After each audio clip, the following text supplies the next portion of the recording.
ജീവിതം മുഴുവൻ ബലിയായി. ഹല്ലേലൂയ ഹല്ലേലൂയ ഹല്ലേലൂയ. നടപടി പുസ്തകം നടപടി പുസ്തകത്തിന് 17-ാം അധ്യായം 26-ഉം 27-ഉം വാക്യങ്ങൾ. നടപടി പുസ്തകം 17-ാം അധ്യായം 26-ഉം 27-ഉം വചനങ്ങൾ. എന്താണ്? അവർക്ക് വിഭിന്ന കാലങ്ങളും വാസഭൂമികളും നിശ്ചയിച്ചു കൊടുത്തു. ഇപ്പം ദാവീദിൻ്റെ കാലം വിഭിന്ന കാലം, മോശം കാലമാണ്. എന്താ കാലം? സാവൂൾ ഓടിച്ചിട്ട് കൊല്ലാൻ വേണ്ടി നോക്കുമ്പോൾ അഭയം പ്രാപിച്ചിരിക്കുന്ന സ്ഥലത്ത് തന്നെ അപകടം പതിയിരിക്കുന്നു. അപ്പം ഈ ദാവീദാണ് ഈ അപകടത്തെ കണ്ടുകൊണ്ട്, ആ വ്യക്തി, ആ ഒറ്റുകാരനെ കണ്ടുകൊണ്ട് അവൻ നിരാശപ്പെടുകയോ സങ്കടപ്പെടുകയോ പേടിക്കുകയോ അല്ല. എന്താണ് ദാവീദ് ചെയ്തത്? ദാവീദിൻ്റെ പാട്ട് നമ്മൾ വായിച്ചാണ്. എന്താണ്? അവിടുത്തെ സ്തുതികൾ. ഏതൊറ്റുകാരനുണ്ടായാലും എൻ്റെ ജീവിതം അപകടപ്പെടുന്ന അവസ്ഥയിലേക്ക് ഞാൻ വന്നാലും അവിടുത്തെ സ്തുതികൾ എപ്പോഴും എൻ്റെ അധരങ്ങളിലുണ്ടായിരിക്കും. അതാണ് സങ്കീർത്തനം 34. നിങ്ങളൊന്ന് പ്രാർത്ഥിക്കണം മക്കളെ. കാര്യം ആധ്യാത്മിക ജീവിതം നമ്മൾ പറയുന്നതിനേക്കാൾ ആഴമാണ്. അതായത് ഈ ഒരു അവസ്ഥയിൽ ചെന്ന് എത്തണം. ഇതിങ്ങനെ നമ്മൾ ചിന്തിച്ചെത്തണ ഒരവസ്ഥയല്ല ഇത് വരദാനമായിട്ട് എത്തേണ്ട ഒരവസ്ഥയാണ്, വരമാണിത്. കാര്യം ഇങ്ങനെയുള്ള സമയത്ത് പോലും ശ്രദ്ധിക്കട്ടെ. യേശുവേ സ്തോത്രം. ഹല്ലേലൂയ.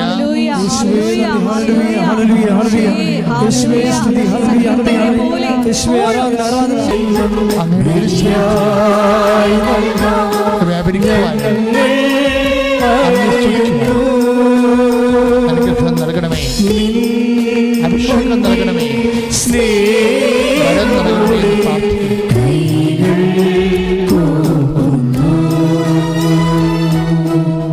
പരിശുദ്ധ പരമ ദിവ്യകാരുണ്യത്തിന് ആരാധനയും സ്തുതിയും പുകഴ്ചയും ഉണ്ടായിരിക്കട്ടെ.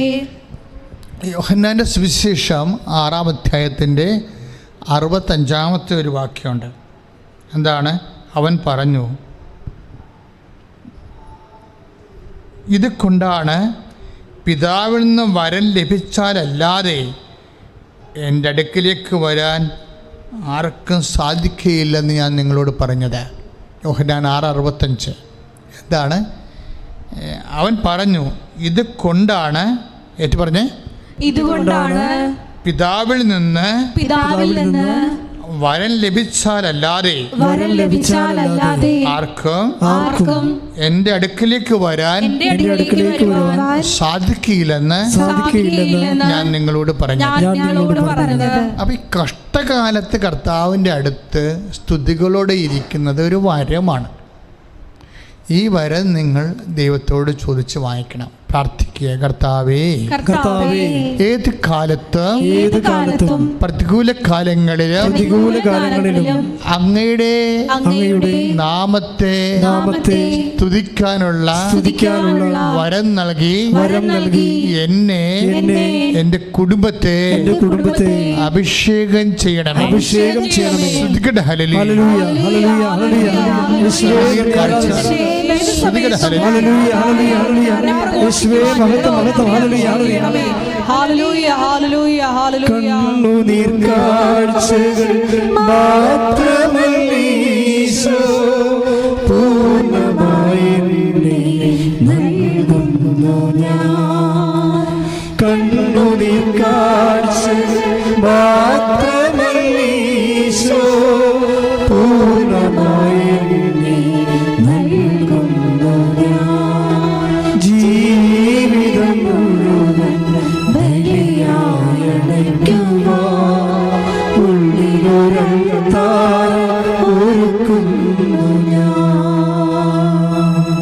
ഇനി 56-ാമത്തെ സങ്കീർത്തനമുണ്ട്. 56-ാമത്തെ സങ്കീർത്തനം 4-ാമത്തെ വാക്യം. 56-ാം സങ്കീർത്തനം 3-4 വാക്യങ്ങൾ നമ്മൾ ധ്യാനിക്കുകയാണ്. എൻ്റെ മക്കളെ, ഇതിൻ്റെ രീതി, ഈ വചനം ഞാൻ വളരെ സ്ലോയിലും ശാന്തമായിട്ടാണ് പറയണത്. എന്തിനിങ്ങനെ പറയണമെന്ന് വെച്ച് കഴിഞ്ഞാൽ, ഈ വചനത്തിൻ്റെ കറസ്പോണ്ടിങ് അനോയിൻറ്റിങ് ഉണ്ട്. ഈ വചനം നിങ്ങൾ ചുണ്ടുകൊണ്ടിനേക്കാൾ ഉപരി ചങ്കിലിക്കൊണ്ടാണ് ഇത് പറയണമെങ്കിൽ തത്സമയം ഇതിൻ്റെ ഈ വചനത്തിൽ ദൈവം നിക്ഷേപിച്ചിരിക്കുന്ന ആ ആത്മധൈര്യം നിങ്ങൾക്ക് അവകാശമാകും. ഇപ്പോൾ ഉദാഹരണത്തിന് സങ്കീർത്തനം 56:3 ഭയമുണ്ടാകുമ്പോൾ ഞാൻ അങ്ങയിൽ ആശ്രയിക്കും. ഇപ്പോൾ രോഗമൊക്കെ ഇല്ലേ, രോഗമോ അല്ലെങ്കിൽ ജപ്തി നടപടിയൊക്കെ ഉണ്ടാകുമ്പോൾ ഭയം ഉണ്ടാകത്തില്ലേ? അപ്പോൾ അതിനാണ് സങ്കീർത്തനം പറയുന്നത് ഭയമുണ്ടാകുമ്പോൾ. ഏത് പറഞ്ഞേ? ഭയമുണ്ടാകുമ്പോൾ. സങ്കീർത്തനം 56:3 ഭയമുണ്ടാകുമ്പോൾ ഞാൻ അങ്ങയിൽ ആശ്രയിക്കും. ഭയമുണ്ടാകുമ്പോൾ ചില ആൾക്കാരെന്ത് ചെയ്യും? ഭയം ഉണ്ടായിക്കഴിഞ്ഞാൽ ഉടനെ എന്ത് ചെയ്യും? ചിലർ മദ്യം കഴിക്കും അല്ലേ? ചില ആൾക്കാർ ഭയം ഉണ്ടാകുമ്പോൾ ഭയം മറച്ചു വെക്കാൻ വേണ്ടി ബഹളവും അടിയും ബഹളമൊക്കെ ഉണ്ടാക്കി നടക്കും. എല്ലാം ഭയമാണ്. അത് മറച്ചു വെക്കാൻ വേണ്ടിയുള്ള തരികിട പരിപാടികൾ, കുതന്ത്രങ്ങൾ ഒക്കെ ആലോചിക്കും. ഇപ്പോൾ ലോകമനുഷ്യൻ, ലോകത്താനായിട്ട് ജീവിക്കുന്ന ആൾക്കാരെ ഭയമുണ്ടാകുമ്പോൾ വേറെ ചില അഭ്യാസങ്ങളാണ് കാണിക്കുന്നത്, കസരത്തുകൾ. ഇപ്പോൾ ദൈവവൈദ്യയിൽ കസരത്ത് കാണിക്കത്തില്ല. എന്താണ് പറയണത്? ഭയമുണ്ടാകുമ്പോൾ ഏറ്റു പറഞ്ഞേ, ഭയമുണ്ടാകുമ്പോൾ ഞാൻ അങ്ങയിൽ ആശ്രയിക്കും. എന്താണ് കാരണം? ആരുടെ വചനത്തെ ഞാൻ പ്രകീർത്തിക്കുന്നുവോ ആ ദൈവത്തെ നിർഭയനായി ഞാൻ ആശ്രയിക്കുന്നു.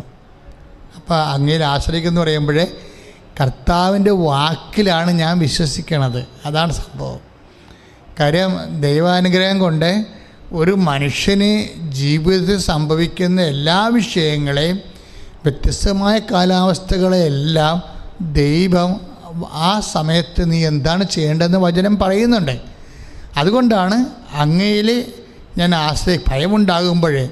ആർക്ക് ഭയം ഉണ്ടാകണം? ആരുടെ കാര്യം പറയണത്? ദാവീദിൻ്റെ കാര്യം തന്നെയാണ്. ദാവീദിൻ്റെ ഇപ്പം 56-ാം സങ്കീർത്തനത്തിൻ്റെ സിറ്റുവേഷൻസ് മുകളിൽ എഴുതിയിട്ടുണ്ട്. ഏത് സമയത്താണ് ദാവീദ് ഈ സങ്കീർത്തനം എഴുതിയതെന്ന്. അച്ഛന്മാർക്കും സിസ്റ്റേഴ്സിനുമൊക്കെ കാന നമസ്കാരമുണ്ട്. കുറച്ച് പാട്ടൊക്കെ പാടിയതെന്നല്ലാതെ കഥ അറിയാതെ ആട്ടം കാണുന്നതാണ് ചില കാന നമസ്കാരത്തിൽ സംഭവിക്കുന്നത്. കാര്യം ഞാൻ എപ്പോഴും കാന നമസ്കാരം നടത്തുന്ന ആളാണ്, സെമിനാരി വെച്ച് തന്നെ ഉണ്ട്. പക്ഷേ എന്താ പ്രശ്നം വെച്ചാൽ നമ്മളിതൊക്കെ പാടും, ഈ സങ്കീർത്തനമൊക്കെ നമ്മൾ മരിപ്പിനും വരെ പാടുന്നതാണ്. പക്ഷേ സിറ്റുവേഷൻസ് അറിഞ്ഞില്ലെങ്കിൽ അതിൻ്റെ ഫീൽ എന്താണെന്ന് അറിയാൻ പറ്റാതെ വരും. ഇപ്പോൾ ഇതിൻ്റെ സംഭവം എന്താ? 56:3 ഭയമുണ്ടാകുമ്പോൾ ഞാൻ അങ്ങയിൽ ആശ്രയിക്കും. ഭയം ആർക്കുണ്ടാകുമ്പോൾ? ദാവീദിന് ഭയമുണ്ടായ കാര്യം പറയുകയാണ് അദ്ദേഹം. എങ്ങനെ ഭയം ഉണ്ടാകാൻ കാര്യം? അതിൻ്റെ സാഹചര്യം ഇതാണ്. 56-ാം സങ്കീർത്തനത്തിൻ്റെ സാഹചര്യം ഇതാണ്. ഗായസംഘത്തിൻ്റെ നേതാവിന് വിദൂരത്തിലെ മിണ്ടാപ്രാവ് എന്ന്, അതായത് അന്നത്തെ കാലത്ത് ഇസ്രായേലിലെ ഒരു നാട്ടുപാട്ടാണ് വിദൂരത്തിലെ മിണ്ടാപ്രാവ് എന്ന രാഗത്തിൽ ദാവീദിൻ്റെ ഗീതം എപ്പോഴാണ്? ഗത്തിൽ വെച്ച് ഫിലിസ്തീർ പിടികൂടിയപ്പോൾ. അതാണ് സംഭവം. നിസ്സാരമല്ല. അങ്ങർക്ക് ചൊറി വന്നിട്ട, ചിരങ്ങ് വന്നിട്ട ഭയം ഉണ്ടായതല്ല. ഫിലിസ്തീർ പിടികൂടിയിരിക്കുകയാണ്. ആരെ? ദാവീദിനെ. ആരാണ് ഫിലിസ്തീൻ? ഗോലിയാത്തിൻ്റെ ആൾക്കാരാണ്. ഗോലിയാത്തിനെ കൊന്നില്ലേ ഇവൻ? ദാവീദ് ഗോലിയാത്തിനെ കൊന്നില്ലേ? ആ ആൾക്കാർ ഇപ്പം ഇവരെ കൈയോടെ പിടിച്ചിരിക്കുകയാണ്. അപ്പം എന്താ? ഒരു ക്യാപിറ്റൽ പനിഷ്മെൻറ്റാ. ഇപ്പം നമ്മളൊരു വീട്ടിൽ നിന്ന് ഒരാളെ കൊന്നെന്ന് വിചാരിച്ചോ, അപ്പോൾ ഒരു കാലത്ത് ആ വീട്ടിലുള്ള ആൾക്കാരെല്ലാം കൂടി നമ്മളെ വളഞ്ഞാലുള്ള അവസ്ഥ എന്തായിരിക്കും? നമ്മൾ സങ്കീർത്തനം പാടുക. അവിടെയാണ് പ്രശ്നം വരുന്നത്. അതിനാണ് വരവെന്ന് പറയണത്.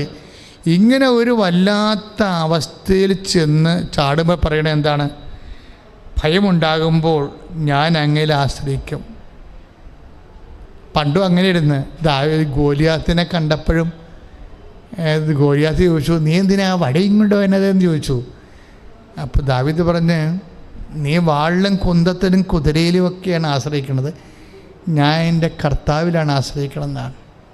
അപ്പോൾ ഗോലിയാത്തിൻ്റെ മുമ്പിലും ഈ എന്തുകൊണ്ടാണ് ദാവീദിനെ ഈശോയ്ക്ക് പോലും എഴുതി തള്ളാൻ പറ്റാഞ്ഞെന്ന് നിങ്ങൾ അറിയണം. ഞാൻ എപ്പോഴും ഓർക്കുകയും ദാവീദിൻ്റെ കയ്യിൽ നിന്ന് കുറേ തെമ്മാടത്തിലെ വന്നിട്ടുണ്ടല്ലോ. പിന്നെ എന്നാത്തിന് ആ കർത്താവ് എപ്പോഴും ഇവനെയും ചുവന്നുകൊണ്ട് നടക്കണത്? ദാവീദിനെ പുത്രാന്ന് ഒരു അന്ധൻ വിളിച്ചപ്പോൾ തന്നെ കർത്താവ് സ്റ്റക്കായി അവിടെ നിന്നോ.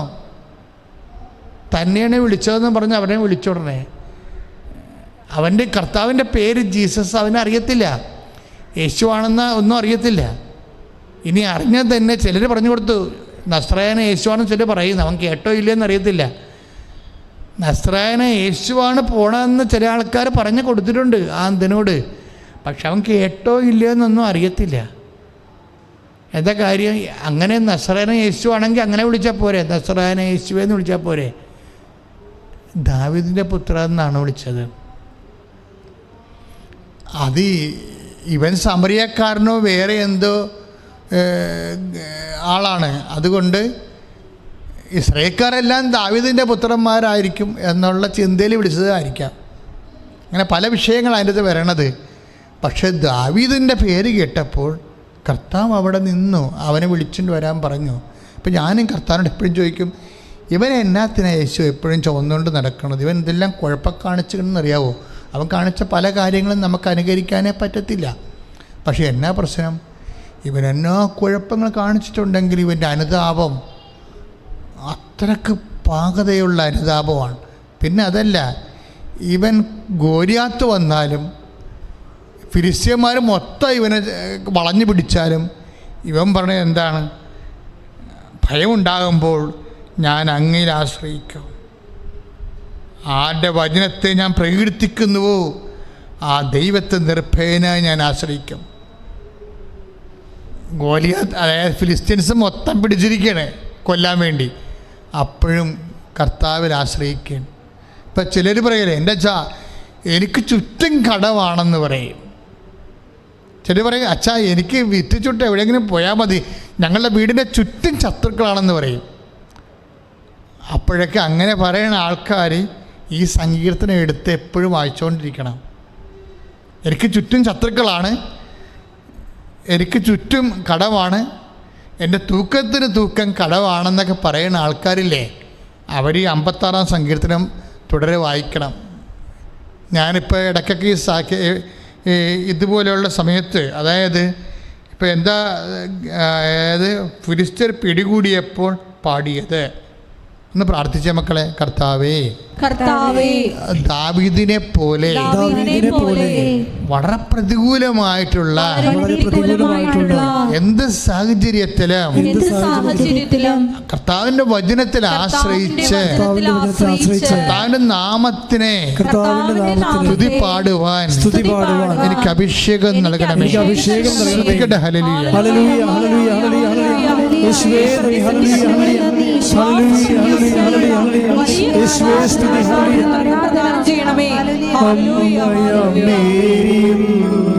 നിർമ്മല സ്നേഹരും നമ്മളോടൊപ്പം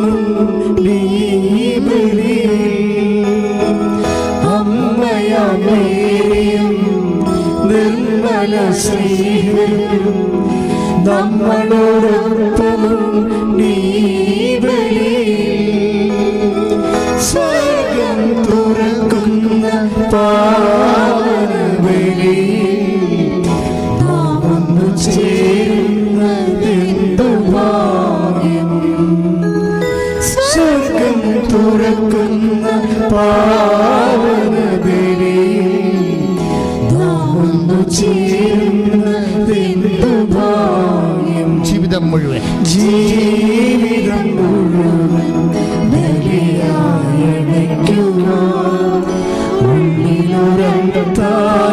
ഒരുക്കുന്നു ഞാൻ. ജീവിതം മുഴുവൻ ബലിയായടയ്ക്കുക,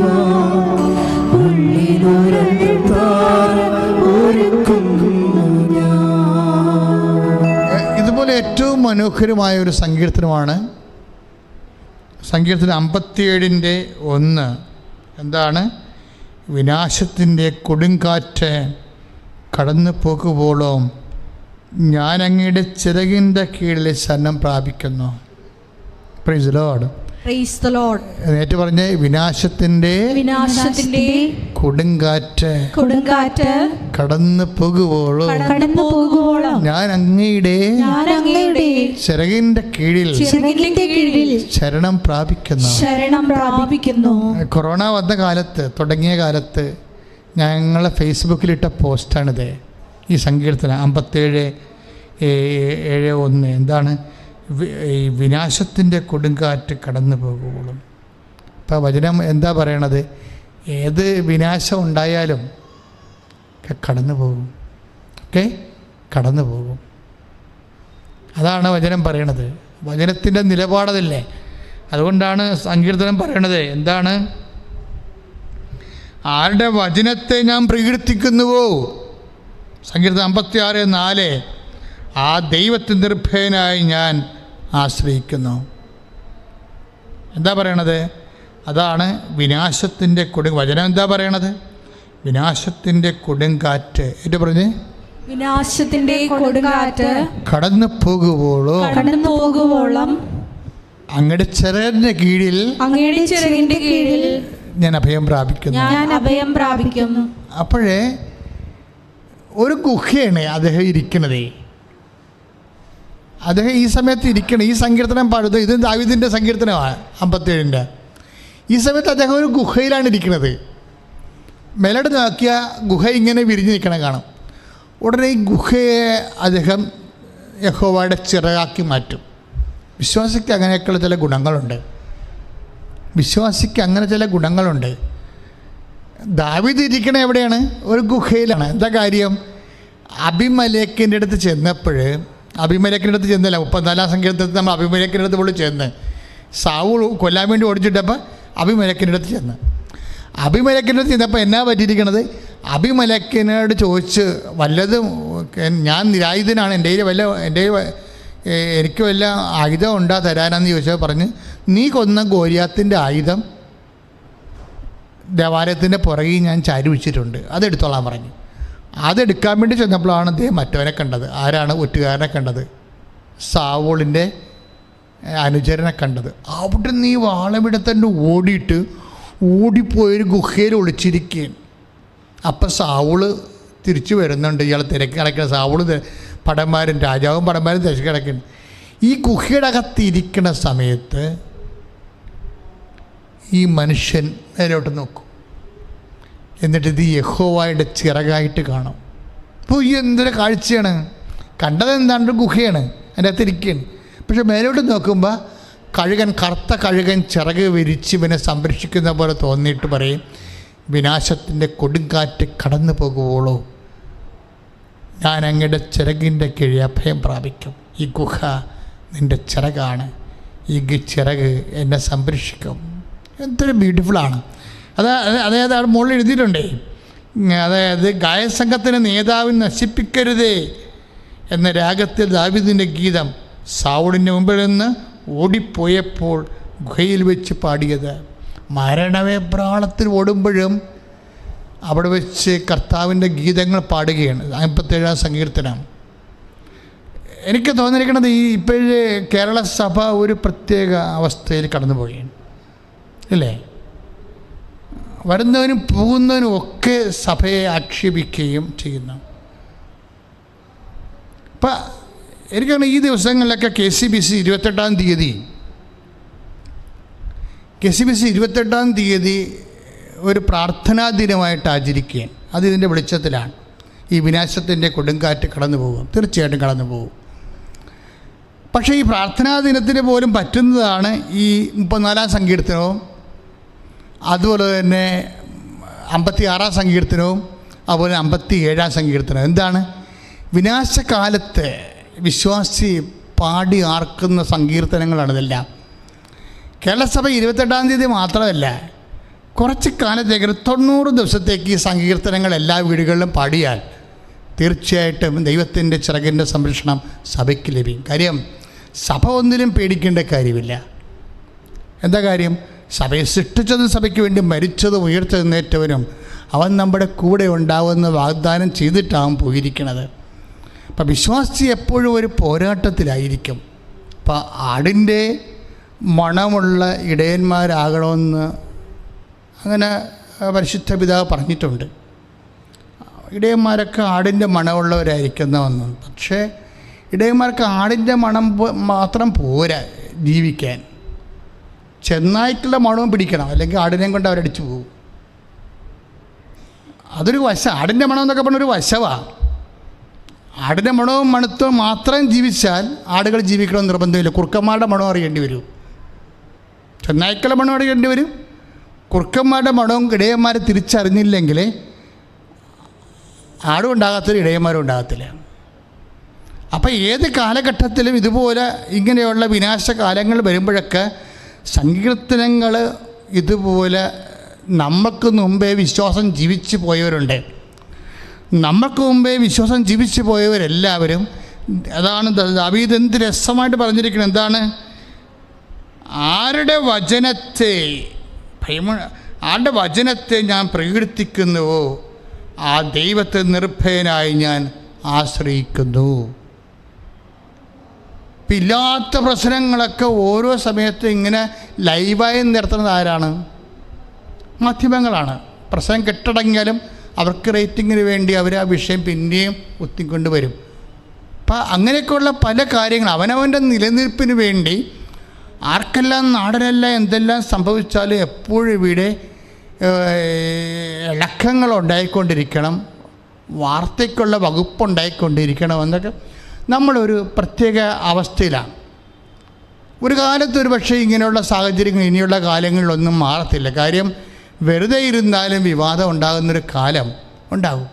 ഇതുകൊണ്ട് തന്നെയാണ് ദാവീദിൻ്റെ ജീവിതം മുഴുവനും ഇതുപോലെ എപ്പോഴും പ്രശ്നങ്ങൾ ഉണ്ടാകുന്ന കാലമാണ്. പക്ഷേ നിലപാടെന്താ? എന്തെല്ലാം പ്രശ്നങ്ങളുണ്ടെന്ന് പറഞ്ഞാലും ദാവീദ് പറയും, അങ്ങയുടെ ചിറകിൻ്റെ കീഴിൽ വിനാശത്തിൻ്റെ കൊടുങ്കാറ്റ് കടന്ന് പോകുവോളം ഞാൻ അങ്ങയുടെ ചിറകിൻ്റെ കീഴിൽ ശരണം പ്രാപിക്കുന്നു. ഇപ്പോൾ സഭയുടെ ശരണം എന്താണ്? ഒരു ഗുഹയാണ് കാണുന്നതെങ്കിലും വിശ്വാസി അതിനെ കർത്താവിൻ്റെ ചിറക് വിരിച്ചിട്ടിരിക്കുന്ന പോലെ അങ്ങ് പ്രഖ്യാപിക്കും. നീ എന്ത് പ്രഖ്യാപിക്കുന്നുവോ ദൈവത്തിൻ്റെ നാമത്തിൽ അത് നിനക്കതായി മാറും, നീ ആഗ്രഹിക്കുന്നതായി മാറും. നിൻ്റെ സങ്കടകാലത്ത് നീ എന്ത് പ്രഖ്യാപിക്കുന്നുവോ, ദൈവത്തിൻ്റെ സാന്നിധ്യമായിട്ട് നീ എന്ത് കരുതുന്നുവോ അത് ദൈവത്തിൻ്റെ സംരക്ഷണമായി നിനക്ക് അനുഭവപ്പെടും. അത് ദൈവത്തിൻ്റെ പരിപാലനം മാത്രമല്ല, അത് നിൻ്റെ വിശ്വാസ പ്രഖ്യാപനത്തിൻ്റെ പരിണത ഫലമാണ്. സ്തുതിക്കട്ടെ. ഹല്ലേലൂയ, ഹല്ലേലൂയ, ഹല്ലേലൂയ, യേശുവേ നന്ദി, ഹല്ലേലൂയ, ഹല്ലേലൂയ. യേശുവേ സ്തുതി, ഹല്ലേലൂയ, ഹല്ലേലൂയ, ഹല്ലേലൂയ, ഹല്ലേലൂയ, ഹല്ലേലൂയ. നമ്മുടെ ഭാരം ജീവിത ക്ലേശവും സമ്മാനമായി യേശു ഏറ്റുവാങ്ങി. നമ്മുടെ ഭാരം ജീവിത ക്ലേശവും സമ്മാനമായി യേശു ഏറ്റുവാങ്ങി. നമ്മിലൊരാളും മുറിയാതിരിക്കുവാൻ നമ്മുടെ കുഞ്ഞാടും യാഗമായി. നമ്മിലൊരാളും മുറിയാതിരിക്കുവാൻ നമ്മുടെ കുഞ്ഞാടും യാഗമായി. ജീവിതം മുഴുവൻ ബലിയായടയ്ക്കുവാൻ ഉള്ളിലൊരത്താരം ഒരുക്കുന്നു ഞാൻ. പരമദിവ്യകാരുണ്യത്തിന് നേരം ആരാധനയും സ്തുതിയും പുകഴ്ചയും ഉണ്ടായിരിക്കട്ടെ. ഇപ്പോൾ സഭയിൽ തന്നെ ഈ ഒരു വിനാശകാലത്ത് വിനാശത്തിൻ്റെ കൊടുങ്കാറ്റ് കടന്നു പോകുന്ന സമയത്ത് സഭയിൽ തന്നെ സഭയ്ക്ക് വെല്ലുവിളികളാണ് വരുന്നത്. അതാണ് ഞാൻ ഉദ്ദേശിച്ചത്. സഭയുടെ അകത്തും പുറത്തും വിനാശത്തിൻ്റെ കൊടുങ്കാറ്റാണ്. ബോധപൂർവ്വം ഉയർത്തി വിടുന്നതാണത്. അതിനെല്ലാം ആശ്രയം കർത്താവിൻ്റെ ചിറകിൻ്റെ കീഴിലാണ്. അഭയം പ്രാപിക്കുകയാണ് നമ്മളെ. അതുകൊണ്ട് തന്നെ എൻ്റെ സഹോദരങ്ങളെ, ഇക്കാല ദിവസങ്ങളിലെല്ലാം സങ്കീർത്തനം 34, സങ്കീർത്തനം 56, സങ്കീർത്തനം 57 എല്ലാ ദിവസവും എന്ന വണ്ണം കേരള സഭ, മലയാള സഭ മുഴുവനും ഈ സങ്കീർത്തനം പ്രാർത്ഥിച്ചുകൊണ്ട് നമ്മുടെ ദേശത്തിന്, സഭയ്ക്ക് വേണ്ടി മാത്രമല്ല, നമ്മുടെ സംസ്ഥാനത്തിന്, നമ്മുടെ ദേശത്തിന്, നമ്മുടെ രാഷ്ട്രത്തിനെ ശരിക്കും സമർപ്പിച്ച് പ്രാർത്ഥിക്കണം. നമ്മുടെ രാഷ്ട്രത്തിൻ്റെ ഒരു പ്രത്യേക പൊളിറ്റിക്കലായിട്ടുള്ള നിലനിൽപ്പ്, അതിൻ്റെ ഭരണഘടനാപരമായിട്ടുള്ള സർവൈവൽ, അതിൻ്റെ ഫലമായി വന്നിട്ടുള്ള മനുഷ്യൻ്റെ സ്വസ്ഥതയും സുരക്ഷിതത്വവും സമാധാനവും അത് സംരക്ഷിക്കുന്ന സർക്കാരുകൾ അവരെല്ലാവരെയും സമർപ്പിച്ചുകൊണ്ട് സ്തുതിക്കട്ടെ, സ്തുതിക്കട്ടെ. ഹല്ലേലൂയ, ഹല്ലേലൂയ, ഹല്ലേലൂയ, ഹല്ലേലൂയ. യേശുവേ ആരാധന, ആരാധന, ആരാധന. ഹല്ലേലൂയ, ഹല്ലേലൂയ, യേശുവേ ഹല്ലേലൂയ, ഹല്ലേലൂയ, ഹല്ലേലൂയ, ഹല്ലേലൂയ. യേശുവേ ഹല്ലേലൂയ, നൊമ്പരങ്ങളിൽ ഏകണം. യേശുവേ ആരാധന, ആരാധന, ആരാധന. ജീവിതം മുഴുവൻ ബലിയായണയ്ക്കുക, ഉള്ളിലൊരൾത്താരം ഒരുക്കുന്നു ഞാൻ. ജീവിതം മുഴുവൻ ബലിയായണയ്ക്കുക, ഉള്ളിലൊരൾത്താരം ഒരുക്കുന്നു ഞാൻ. പരിശുദ്ധ പരമദിവ്യകാരുണ്യത്തിന് ആരാധനയും സ്തുതിയും പുകഴ്ചയും ഉണ്ടായിരിക്കട്ടെ. ഞാൻ ഈ സങ്കീർത്തനങ്ങളെല്ലാം ഈ ദിവസങ്ങളിൽ വായിച്ച് ധ്യാനിച്ചതാണ്. നിങ്ങൾക്കും അത് ഗുണം ചെയ്യുമെന്ന് എൻ്റെ മനസ്സ്. ഞാൻ ഈ സങ്കീർത്തനം വായിച്ചുകൊണ്ടിരിക്കുന്ന സമയത്ത് തന്നെ എനിക്ക് പരിശുദ്ധാത്മാ തന്ന ഒരു പ്രേരണയാണ്. ഇത് മലയാള സഭയോട് മുഴുവൻ പറയണം. മലയാള തിരുസഭ മുഴുവനും ഇത് ഈ ദിവസങ്ങളിൽ ഈ സങ്കീർത്തനം 34, 56, 57 വായിച്ച് പ്രാർത്ഥിച്ചു കൊണ്ടിരിക്കണം. കർത്താവിൻ്റെ നമുക്ക് ലഭിക്കുന്ന എന്ത് സിറ്റുവേഷനും അത് കർത്താവിൻ്റെ സംരക്ഷണത്തിൻ്റെ പരിപാലനൻ്റെ ഭാഗമായിട്ട് നമ്മൾ വിശ്വാസത്താൽ ദാവീദിനെ പോലെ